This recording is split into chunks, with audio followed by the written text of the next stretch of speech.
Data is a unique word for me. Perception of data keeps changing as one climbs to grades of school life. For someone who is in primary school, data is nothing more than a set of numbers that can be represented in the form of graphs. For someone in high school, data is enhanced and a faint picture starts to form as to why data plays such an important role in our day-to-day life. Further on in higher secondary education, we are taught how the graphs play such an important role in the business world. What is interesting is that the core idea of data never changed from being just a set of numbers. But the way to perceive it keeps changing, and it makes a remarkable difference. I have been working with data for quite some time now, and the way to perceive it as a collection of numbers puts no limitation to what one can achieve with it. However, in this modern world, the definition of data is quite vague. It ranges anywhere from the video of a cat dancing to what songs we have been listening throughout the year. However, any kind of data can be boiled down to just a collection of numbers. So, does this mean data has not changed throughout the years? No. Yes, indeed, the way of collection or even the form factor of data has changed. But way to perceive it has not. So, how is a video of a cat dancing a form of data? Well, it is very likely that the video was seen on a social media platform. And for them, there is a way to know how many people liked the video and saw the video. And for them, all these interactions made by the user is nothing less than earning money. So, was the video a direct source of data? No. But it did provide the company with valuable insights about their users. Seeing this uncapped power of data, I thought, what are the ways I could harness this power? And the answer? Any way one could imagine. Although, what better way to test this power than one of the most challenging areas possible? The public health and safety sector. That's how I came up with the idea of RAMCAM. RAMCAM uses traffic cameras from around the city to detect crashes and inform emergency services. So, how does one go on achieving this? Well, like any sane person, we went Grand Theft Auto. And like any average player, we crashed. A lot. But the final goal was clear to us. Detect crashes and inform emergency services. So, following the ladder approach, a step down would be to rate the intensity of the car crash. A step further down to detect a car crash. How would one do so? Well, one approach could be to feed the computer with a lot of images of car crashes and let it figure out a pattern in it. However, this data is not ready to be processed by the computer. This needs to be pre-processed, which involved in me converting all the available data into grayscale. The obtained image is then resized, ergo making it a little easier for the computer to process. Now that we have a computer capable of detecting a car crash, we can move up the ladder and rate the intensity of the car crash. How does one achieve this? We classified the data into 3 separate classes, thereby making 3 separate levels of car crash. 3 being fatal and 1 being minor. Now that we have a system that can detect and rate the intensity of a car crash, the only thing that is left for us to do is to inform the emergency services about that.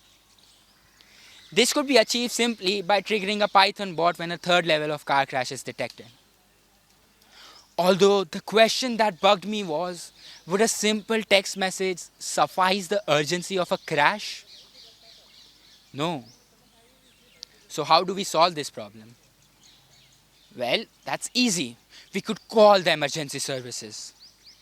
But that would require for me to have a call center, and that's not how my Sindhi brain would let me solve this problem. So I wondered, what if I could make a Python bot that could call the emergency services, just like a bot that was informing them about the car crash. But that would require for me to have a voice, a computer voice. It would be fun, they said. It would be easy, they said. The voices in my head, they said so. Sometimes I do wonder if it was me just being smart, or I could have simply stated in the text message about the urgency of the crash. So computer generated voice, huh? It started a chain reaction of me reading stuff that I didn't really understand. And I still don't. How does one go on teaching a computer how to speak? Well, not to rant about the complexities, the approach that I found the most logical was to convert all the training audio into graphs and use these graphs to teach computer how to speak. However, this raised a new problem. The computers were speaking a new language altogether, and it was quite scary for some people. It is known as graphs. So the next challenge for me was to figure out a way, how do I convert these graphs into listenable audio? The answer was sourced from an open source data set. The data set was brought in. The code was written. But the moment I pressed enter to run the code, lovely Windows decided to crash and gave me a beautiful blue screen error. In defense of Windows, the code that I was trying to run on it was quite resource heavy and would crush my puny little laptop. But instead of looking for a reliable and a heavy duty machine, I thought Google would come to my rescue with its Google Collaboratory, a system designed to run such heavy duty ML applications.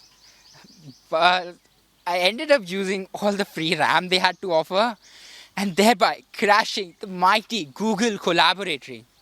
So I finally did embark on a journey to find a reliable and a heavy duty machine. And this time, it was not going to be on the cloud. I somehow ended up convincing my father to let me build my own PC. It is so dear to me that I ended up naming her the Donna. She's married, by the way. One might get fooled by her pretty name, but she is so powerful that she breathes through my code. So, my code was finally running, which generated very pretty graphs, which in turn were converted into breathtaking audios. What? No way. Yes way. Get rolled. Never gonna give you up, never gonna let you down, never gonna run around and desert you. This raises a question. Is this the only use case of an AI that can generate voice or even clone someone's voice with enough data? No. It can be and has been used in the ways that none of the creators intended it to be. In 2016, the presidential elections of USA, a lot of fake data was generated. It did end up getting cleaned, but only after the elections were over. Interestingly, the way we fought this was also by analyzing data and being able to differentiate between real and fake data. Isn't it amazing to see how just by changing the packaging of data, we were able to achieve so much? I believe data is a tool that when combined with our imagination can help us achieve a reality not far from a Marvel movie. A fleet of armors flying around the city controlled by an AI. And augmented reality glasses that can launch multiple combat drones on a single voice command.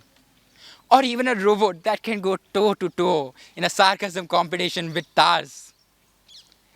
All of this can be achieved by using the correct amount of data. Just like the way an engineer can build anything if provided with the correct set of tools. In this modern technological era, the amount of data that we generate daily is just going to increase. And it all lands on us, how we use this data.